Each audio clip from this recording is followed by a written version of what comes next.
দেশৰ প্ৰধানমন্ত্ৰী নৰেন্দ্ৰ মোদী ডাঙৰীয়াৰ অতিকৈ জনপ্ৰিয় অনুষ্ঠান হৈছে মন কি বাত আৰু এই মন কি বাতৰ এইবাৰৰ 129 সংখ্যক যি মন কি বাত অনুষ্ঠান ৰাজ্যৰ বিভিন্ন প্ৰান্তৰ সমান্তৰালভাৱে পূৰ্বৰ পাটাচাৰকুছি সমষ্টি তথা বৰ্তমানৰ বজালী বিধানসভা সমষ্টিৰ অন্তৰ্গত ধুমাৰপথাৰ গাঁও পঞ্চায়তৰ 9 নং খণ্ডত তেখেতসকলে আজি এই মন কি বাত অনুষ্ঠান ৰূপায়ণ কৰা পৰিলক্ষিত হৈছে আৰু এই মন কি বাতৰ কাৰ্যসূচীত উপস্থিত হৈছে উত্তৰ বজালী জিলা পৰিষদৰ সদস্য প্ৰাণজিৎ কলিতাক প্ৰমুখ্য কৰি ভাৰতীয় জনতা পাৰ্টিৰ কেইবাগৰাকীও বিষয়ববীয়া তেখেতসকলৰ পৰা পোনপ্ৰথমে জানিব চেষ্টা কৰোঁ মন কি বাত নৰেন্দ্ৰ মোদী ডাঙৰীয়াৰ এটি চৰ্চিত অনুষ্ঠান আজিৰ এই কাৰ্যসূচীত উপস্থিত আছে ৰাইজৰ সৈতে কেনেধৰণৰ মত বিনিময় কৰিলে আমাৰ ভাৰতবৰ্ষৰ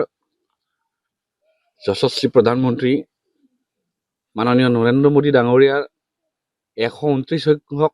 মন কি বাত আজি আমি ৰাইজৰ লগত একেলগে শ্ৰৱণ কৰিলোঁ আৰু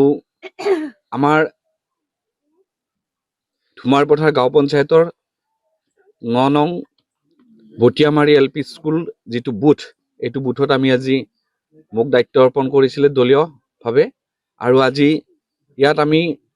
মন কি বাত অনুষ্ঠান শ্ৰৱণ কৰাৰ পিছত আমি এটা চাহ বৈঠক দিলোঁ আৰু এই চাহ বৈঠকত আমি ৰাইজৰ লগত তেওঁলোকৰ সমস্যাবিলাক তেওঁলোকৰ অভাৱ অভিযোগবিলাক আমি তেওঁলোকৰ লগত আলোচনা কৰিলোঁ আৰু আলোচনা কৰি লৈ গম পালোঁ তেওঁলোকে অতি সুখী ভাৰতীয় জনতা পাৰ্টিৰ চৰকাৰত আৰু তেওঁলোকৰ অলপমান সমস্যা আছে আৰু যিখিনি সমস্যা আমি ইতিমধ্যে লিপিবদ্ধ কৰি লৈছোঁ আৰু এই সমস্যাখিনি আমি অতি সোনকালে দূৰ কৰাৰ কাৰণে আমাৰ মাননীয় মুখ্যমন্ত্ৰী হিমন্ত বিশ্ব শৰ্মা ডাঙৰীয়া লগতে আমাৰ মাননীয় বিধায়ক তথা কেবিনেট মন্ত্ৰী আমাৰ আটাইৰে শ্ৰদ্ধাৰ ৰঞ্জিত কুমাৰ দাস ডাঙৰীয়াক তেখেতকো আমি অৱগত কৰিম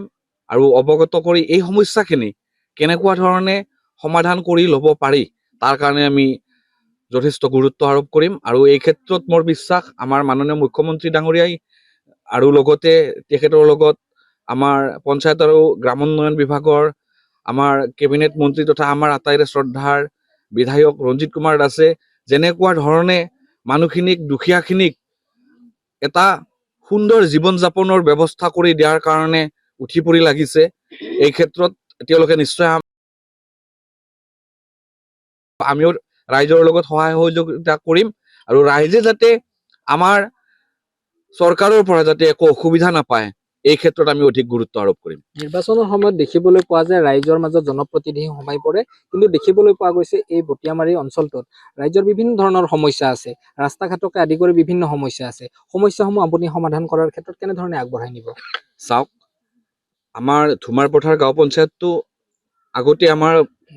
পাটাচাৰকুছি তথা বৰ্তমানৰ বজালী সমষ্টিত নাছিলে আৰু বিগত সময়ছোৱাত কিন্তু মই যিটো দেখা পাইছোঁ ধুমাৰপথাৰ গাঁও পঞ্চায়ত তেনেকুৱা একো উন্নয়ন হোৱা নাই কিন্তু এতিয়া কথাটো হৈছে কি এতিয়া আমি এই ধুমাৰপথাৰ গাঁও পঞ্চায়তকো বাকী যিবিলাক গাঁও পঞ্চায়ত আছে আমাৰ বজালীৰ ঠিক সেইবিলাকত যেনেকুৱা ধৰণে উন্নয়ন হৈছে ঠিক তেনেকুৱা ধৰণে আমি ধুমাৰপথাৰ গাঁও পঞ্চায়তখনকো উন্নয়নৰ অভিমুখে লৈ গৈ আছোঁ আৰু কেনেধৰণে আমি অতি সোনকালে ধুমাৰপথাৰ গাঁও পঞ্চায়তখন উন্নয়ন কৰিব পাৰি এই ক্ষেত্ৰত আমাৰ মাননীয় বিভাগীয় কৰ্তৃপক্ষৰ লগত আমি আলোচনা কৰিম আৰু আমি পঞ্চায়তৰ জৰিয়তে আমাৰ আঞ্চলিক পঞ্চায়তৰ জৰিয়তে আৰু আমাৰ জিলা পৰিষদৰ জৰিয়তে বিভিন্ন সমস্যাবিলাক সমাধান কৰাৰ কাৰণে আমি ইতিমধ্যে ভূমিকা গ্ৰহণ কৰিছোঁ আৰু নিশ্চয় কৰিব পাৰিম সন্মুখত 26ৰ বিধানসভা নিৰ্বাচন আহি আছে নিৰ্বাচনৰ প্ৰাক মুহূৰ্তত বিভিন্ন চৰ্চা অব্যাহত আছে বজালী বিধানসভা সমষ্টিৰ বিধায়ক তথা জ্যেষ্ঠ কেবিনেট মন্ত্ৰীগৰাকী ইতিমধ্যে বজালীকে প্ৰমুখ্য কৰি ভবানীপুৰ সৰভগত নিৰ্বাচন খেলাৰ যি পোষকতা কৰিছে যদি আপোনাক ভোটাৰ হিচাপে প্ৰশ্ন কৰা যায় তেতিয়াহ'লে বজালী সমষ্টিৰ উন্নয়নৰ দিশত ৰঞ্জিত কুমাৰ দাস কিমান গুৰুত্বপূৰ্ণ চাওক আজি 55 বছৰ পাৰ হৈ গ'ল ইতিমধ্যে এই 55 বছৰত আমাৰ আগৰ পাটাচাৰকুছি সমষ্টি আৰু বৰ্তমানৰ বজালী সমষ্টিত যিখিনি উন্নয়নৰ ধাৰা আমি দেখা পাইছিলোঁ মাননীয় ৰঞ্জিত কুমাৰ দাসৰ নেতৃত্বত বজালী সমষ্টি আজি 55 বছৰত নোহোৱা কামখিনি 4.5 বছৰত কৰি দেখুৱালে গতিকে মই এই ক্ষেত্ৰত এটা কথা আপোনালোকৰ জৰিয়তে মই মাননীয় মুখ্যমন্ত্ৰী ডাঙৰীয়াকো অনুৰোধ জনাব বিচাৰিম লগতে আমাৰ দলৰ সন্মানীয় সভাপতি ডাঙৰীয়াকো মই অনুৰোধ জনাব বিচাৰিম, কাৰণ কিয় আমাৰ সন্মানীয় বিধায়কে যিখিনি কাম আমাক এই 4.5 বছৰত আগুৱাই লৈ গ'ল, এইখিনি কাম নিশ্চয় অইন এজন বিধায়ক হ'লে কৰি দেখুৱাব নোৱাৰিব। আৰু মন্ত্ৰিত্বৰ নিচিনা দায়িত্ব অৰ্পণ কৰাৰ পিছতো গোটেই অসমৰ ইমূৰৰ পৰা সিমূৰলৈ ঘূৰি তাৰ মাজতো বজালী সমষ্টিক ইমান ধুনীয়াকৈ মাননীয় ৰঞ্জিত কুমাৰ দাস ডাঙৰীয়াই আগুৱাই লৈ গৈছে। এই ক্ষেত্ৰত মই মোৰ ফালৰ পৰা এজন ভোটাৰ হিচাপে মাননীয় ৰঞ্জিত কুমাৰ দাসক মই পুনৰবাৰ বিচাৰো, আৰু তেখেতে